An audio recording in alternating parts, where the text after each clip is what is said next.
Environment in Islam. Learning objectives.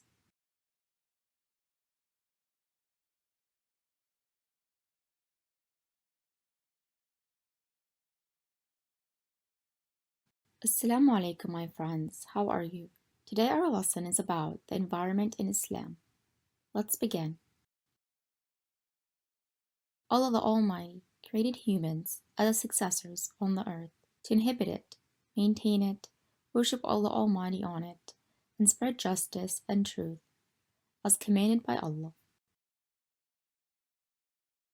The Prophet, peace be upon him, said, "Never does a Muslim plant trees or cultivate land, and birds, or a man, or a beast, eat out of them, but that is a charity on his behalf."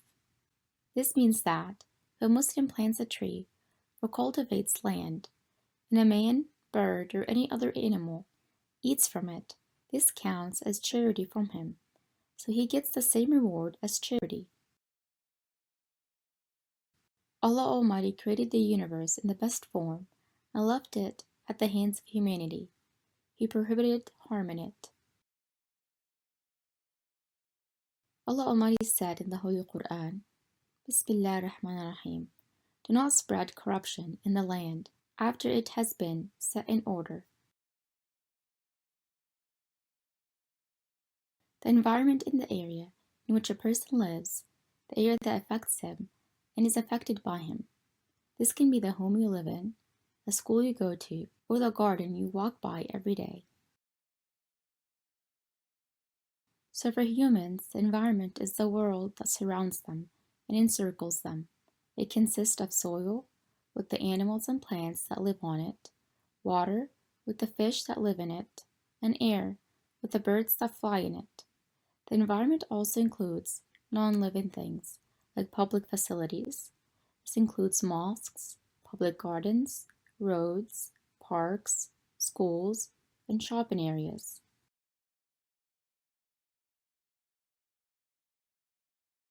Islam commanded that we maintain and take care of our environment, including water, air, and soil.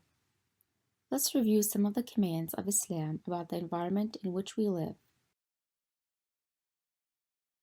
The first important component of the environment that Islam commanded to preserve is soil and the living organisms it contains. This also includes animals and plants on it.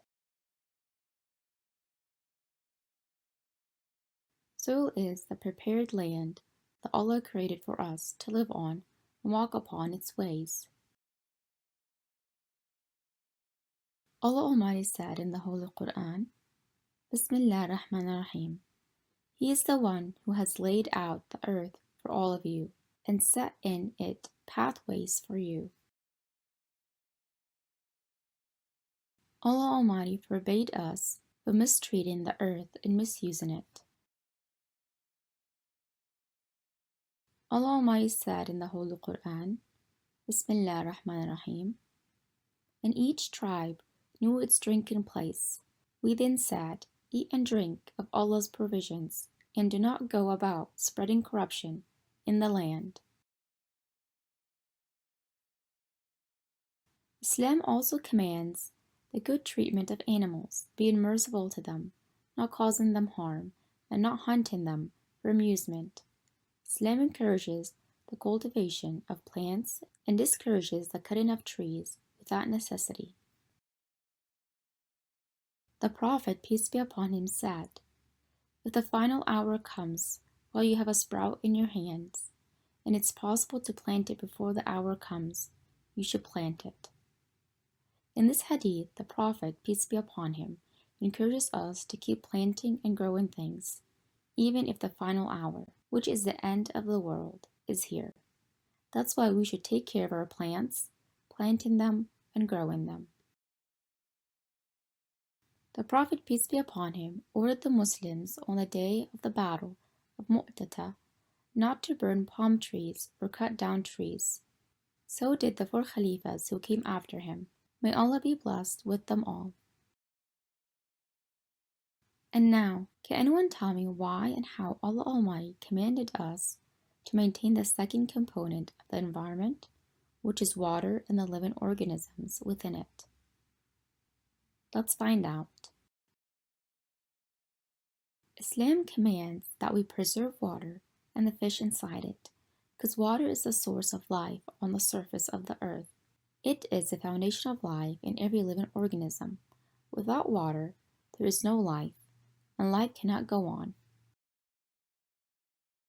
Allah Almighty said in the Holy Quran, Bismillah ar-Rahman ar-Rahim, and we created from water every living thing.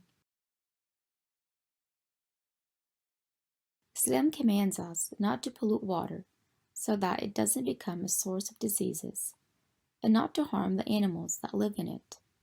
Islam also commands us not to waste water. This means that at home we have to make sure that our sinks are always closed when we're not using them. Allah Almighty said in the Holy Quran, Bismillah ar-Rahman ar-Rahim, eat and drink, but do not waste. Surely He does not like the wasteful. Islam also commands the good treatment of fish, showing mercy to them and not harming them by polluting their water. As we mentioned, we're hunting them for amusement. The air is the third component of the environment that Islam has commanded us to take care of. The air is indeed a blessing from Allah Almighty upon all His creations. It is the biggest reason for the survival of living things.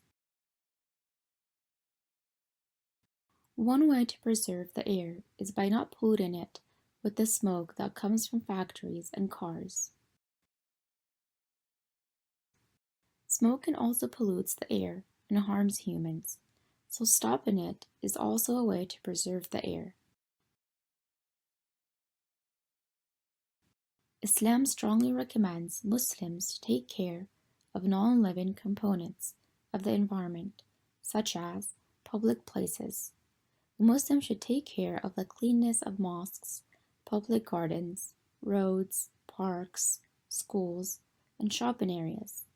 Removing harm from any path or place is considered charity in Islam. It's an act that brings Muslims closer to Allah Almighty. The Prophet, peace be upon him, said, Faith has over 70 branches, or over 60 branches, the most excellent of which is a declaration that there is no God but Allah, and the humblest of which is the removal of what is harmful from the path, and modesty is a branch of faith. In this hadith, the Prophet, peace be upon him, says that a humble sign of faith is removing something harmful from a path, any path. So, my friends, we should strive to always remove harm if we see it, as this is a small but very meaningful act of faith. And so, my friends, today we learned about the role of humans in life and their role towards the earth on which they live. We also learned that Islam encourages the care and preservation of all components of the universe in our environment, including the soil, water, air, animals, plants, and sea animals. This means we shouldn't harm any animals for fun. We should treat them well. We also have to be careful not to waste water or pollute the air, as they are important components to our survival. Public facilities, including roads, mosques, public gardens, parks, schools, and shopping places, should be kept clean. If we see any harm, we should remove it, as it is considered charity in Islam and is beneficial to the environment. With this, we are done with our lesson today. See you in another lesson. Goodbye.